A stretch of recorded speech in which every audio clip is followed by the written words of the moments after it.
Okay, in the introduction video to circular motion, we discussed in order for an object with mass to undergo circular motion, we need a net force acting towards the center of the circle, and we call this force a centripetal force. Towards the end of the video, we also discussed that in a variety of different situations, the actual force that causes or contributes to the centripetal force will vary. And in this video, we'll be focusing on the tension force. The tension force is present when an object with mass is attached to a string, a rope, and it remains attached throughout the circular motion. So a good real life example of this is again the hammer throw event in the Olympics. We'll start by looking at this particular example by analyzing a horizontal circular path undertaken by an object with mass, whereby the tension force in the string or the rope is directed towards the center of the circular motion. While the tension force is what provides the centripetal force of the circular motion and is directed towards the center of the circle at all times as the object loops around in the horizontal path, the weight force of the mass remains perpendicular to the tension force. In this case, it does not directly contribute to centripetal force. Let's take a look at an example. A 2 kg mass attached to a 0.5 meter string is swung horizontally in a circular path as shown. The mass travels at a constant speed of 1.5 meters per second. So this is my linear velocity. Calculate the magnitude of the tension, so this is my centripetal force, in a string. So in this example here, I've got the tension force going to the left, and I've got the weight force acting downwards for the mass. In this particular scenario, the centripetal force is equal to the magnitude of the tension force, because the tension force is acting in the same direction towards the center of the circle. And it is what's providing my centripetal force required for circular motion. And we know the equation for centripetal force from the introduction video is mv squared over r. We have the mass, we have the velocity, and we have the radius. So we can simply substitute these numbers in. We get 2 kilograms times by 1.5 squared divided by 0.5 meters for the radius. And this gives me 9 newtons towards the center of the circle. Now imagine if the same ball and the same rope attached to it is spun around in the same circle with the same radius but at a much faster velocity. We can predict the effect by looking at the equation for centripetal force. Remember that the centripetal force is directly proportional to the velocity squared. So if the velocity of the object increases, the magnitude of the centripetal force, that is the tension in the string, will also increase. While this is happening, the mass and the radius of circular motion will remain unchanged. So then as the centripetal force increases, eventually the tension will exceed the rope's limits. And if that happens, the rope will eventually break. So in situations where the object undergoes circular motion due to tension force, the maximum magnitude of centripetal force is limited by how much tension the actual rope itself can withhold. And of course, with maximum centripetal force, there also comes maximum limits for the velocity of the object. Now, circular motion involving tension forces do not always look like the example we just gave. Most of the time, the rope to which the ball is attached is inclined at an angle of theta to the vertical line. But despite this, the circular motion that the object undergoes can still be horizontal. So let's take a look at this question. A 2 kg tether ball travels in a horizontal circle of radius 0.5 meters. Calculate centripetal force and acceleration acting on the tether ball and its linear velocity, period, and frequency. So we can start by analyzing the force vectors acting on this mass. We've got the weight force acting down, mg, and we've got the tension vector going upwards, up the rope towards the pivot point where it's attached, t. And if I were to draw the tension force over here, we can also break the tension force into two components, the y component for tension force and the x component for the tension force. And if I draw the vertical line here, this angle here will be theta, and this here will be theta as well. Alternate angles and parallel lines. Now we can actually find this angle theta. This angle is part of a triangle, as you can see, where the radius is the opposite side, and the length of the rope is the hypotenuse, 1 meter. So this means sine theta is equal to 0.5 divided by 1. So sine theta is equal to a half. Theta is therefore equal to 30 degrees. That means this angle here is 30 degrees. We can use this angle then to derive expressions for Ty and Tx in terms of tension. So Ty over T is equal to cosine 30 degrees because it's the adjacent side divided by the hypotenuse. And this means Ty is equal to tension cosine 30 degrees. Similarly, we can do the same thing for Tx. So Tx over tension is equal to sine 30 degrees. So Tx is equal to T sine 30 degrees. Okay, once we've done this, we can then analyze the force vectors acting on the ball in the vertical component and the horizontal component. Now, in the vertical component, we know that the net force acting on the ball in the y component, the vertical component, should be 0 because the ball undergoes a horizontal circle. If there's any net force acting on the ball in the vertical component, then the circle wouldn't be horizontal because the ball will be either going upwards or downwards or fluctuating in between. So the net force acting in the y direction, this is equal to the upward tension force, so Ty, and we know Ty here is T cosine 30 degrees, or minus mg, because the weight force is going downwards. And we know that this is equal to 0, so 0 equals to T cosine 30 degrees minus mg, and we get mg equals to T cosine 30 degrees. Now let's call this equation 1. We'll come back to it later. We can do the same thing for the x component. Now the net force in the x component is a bit different because it is now equal to 0. So the net force in the x direction is actually equal to the centripetal force Fc. Now we can substitute Fc here with this equation for centripetal force, which is mv squared over r equals to T sine 30 degrees. So I replace the Tx here by my expression from before.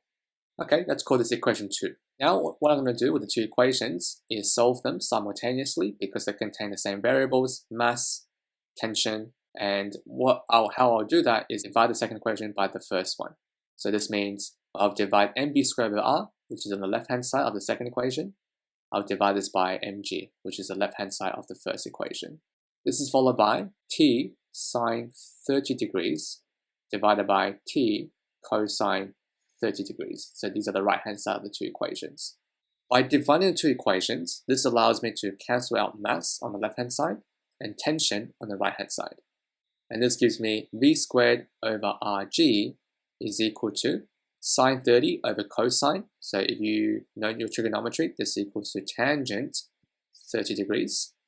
And we can rearrange everything and we can get v equals to rg tangent 30 degrees, and this is all square roots. So this velocity here is the linear velocity of the tether ball as it's going around the horizontal circle. So rg, r is the radius, we know r here is 0.5.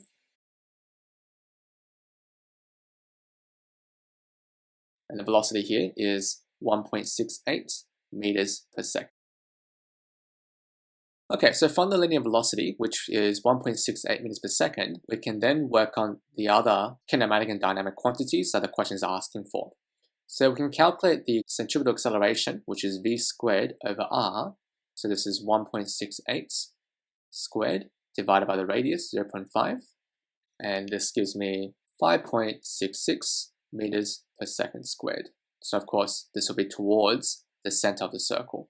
The centripetal force is equal to mv squared over r. So this includes the mass, so 2 kilograms times by 1.68 squared divided by 0.5. And this is 11.3 newtons, again towards the center of the circle. So we've calculated the centripetal force, the centripetal acceleration, the linear velocity. Now we've got period and frequency left. Okay, now remember for period is the time taken to complete one revolution. So we can take the circumference of the circle, one revolution, so 2 pi r. We can divide by the linear velocity to do so. So 2 pi r, so 2 pi is the radius, 0.5, divided by the velocity, which is 1.68 meters per second. And this gives me 1.87 seconds. So the ball here takes 1.87 seconds approximately to complete one revolution. As for the frequency, this will be 1 over the period, so 1 divided by 1.87 seconds, and this is roughly 0.53 per second. So this means in 1 second, the object completes approximately 0.53 of a revolution. Now let's take a look at the role of tension forces in circular motion when the motion is in a vertical orientation. When the circular motion is vertical, it's quite different to when it's horizontal, because the directional forces contribute differently to the centripetal forces that's required for circular motion. So let's imagine we've got a ball, again, attached to a string or a rope, and that's being swung around in a circle. This is the top of the circle, whereas this is the bottom of the circle.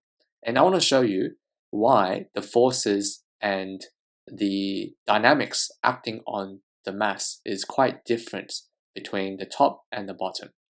Now, in both cases, we've got the weight force of the ball acting downwards, so that's mg. And of course, if the mass stays the same, the weight force acting on the mass should stay constant as well. If we want to achieve uniform circular motion, we need to keep in mind that the magnitude of the centripetal force must also remain constant, because if this changes, either the radius or the velocity of the object will also change. So if the radius is constant, the speed of the object will change ultimately. And if we want uniform circular motion, we need to maintain the speed of the object at all times. The unique thing about tension forces in vertical circular motion is that the tension at the very bottom of the motion is far greater than at the top. So here I'm going to use the length of my vectors to illustrate this point. So at the top, the tension forces will be much smaller compared to the tension forces at the bottom. This is because when you add the tension forces and the weight force of the mass, they need to produce the same net force. And the net force here will be the centripetal force. So in this case, at the very top of the vertical motion, if we add the two force vectors here as they're in the same direction, we'll get a much longer vector, and this is my centripetal force because it's pointing towards the center of my circle. In contrast, when the object is at the bottom of the vertical circle, the centripetal force will be still pointing towards the center, but this time it will be upwards. Now you can see that the weight force, it doesn't point in the same direction, that is towards the center of the circle anymore. In fact, it opposes the direction. So that means we need a greater tension force so that when we add the tension force and the weight force together, we can still produce the same magnitude of net force, that is the centripetal force. So in summary, in order to keep the centripetal force the same at the top and the bottom of the motion, we need to have different magnitudes of tension. Specifically, the tension force must be greater at the bottom compared to at the top. So let's take a look at a question. So a 2 kilogram ball moves in a vertical circle of radius 0.5 meters with a speed of 20 meters per second. Calculate the tension force in the rope attached to the ball at the top and at the bottom of the circle. So let's look at what happens at the top first. So at the top of the motion, as we said, we've got the weight force going down, and we also have the tension force going down as well. And both of these vectors add together, you'll get the centripetal force acting down towards the center of the circle. So this is at the top. So therefore we know the centripetal force is equal to mg plus the tension force, because both of these forces contribute directly in the same direction to the net force. The centripetal force is given by mv squared over r, and we'll keep the other forces the same. And we can rearrange this then to find the tension force, which is equal to mv squared over r minus mg.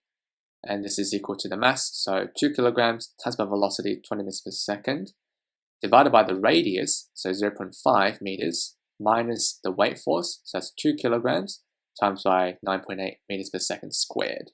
And this gives me 1,580.4 newtons. This is the tension force at the top. Okay, now what about at the bottom? At the bottom of the circle, as I said before, it's a bit different. The centripetal force at the bottom of the circle will be pointing upwards because it needs to be towards as the center of the circle at all times. Now the weight force is pointing down as usual, which means the tension force must be great enough so that when you are adding the tension force going upwards with the weight force, you still produce the same magnitude of the net force. So in this case, the centripetal force, Fc, this is actually equal to the tension force subtract the weight force because it's acting downwards, opposite to the centripetal force. Centripetal force is mv squared over r, and this equals to tension minus mg. So tension is equal to mv squared over r plus mg. And now we can substitute numbers in like before, and this gives me 1,600 and 19.6 newtons. So you can see here, there's a slight difference in the tension forces. The tension at the bottom of the circular motion, as we discussed, is larger than the tension force at the top of the circular motion. Let's finish up the video with another question. A 5 kilogram mass is attached to a 1 meter long rope and spun in the vertical circle as shown. Calculate the minimum speed required at the top so that the ball can maintain its circular motion. So the key word here is minimum speed. Now at the top of the motion, remember that we've got the weight force going down and the tension force going down as well. And when you add the two vectors together, you'll produce the centripetal force that's required for circular motion. And this equals to mv squared over r. So the minimum speed occurs when the centripetal force is at its lowest. In other words, if we can make these vectors smaller, we can produce a smaller centripetal force, and that in turn will give us a smaller velocity. Between the tension force and the weight force, we cannot change the weight force without changing the actual mass. So the lowest magnitude for centripetal force occurs when the tension force becomes 0. And this is when the rope becomes laxed and not stretched out fully. So when the tension force is 0, this is when only the weight force of the object contributes towards the centripetal force, and that allows me to calculate the minimum velocity. So minimum velocity occurs when t equals 0, and that means the centripetal force is equal to the weight force. Only the weight force at the top of the vertical motion is contributing towards my centripetal force. So we can say mv squared over r equals mg, the mass on both sides cancel out, and we get v equals to square root of r times by g. So you can see here that my velocity, my minimum velocity, only depends on two variables, the radius of circular motion and gravitational acceleration. So this will be 1 meter for the radius, because the rope is 1 meter long. So this radius here is 1 meter times by 9.8, and this gives me 3.1 meters per second. So this concludes the video on tension forces in uniform circular motion.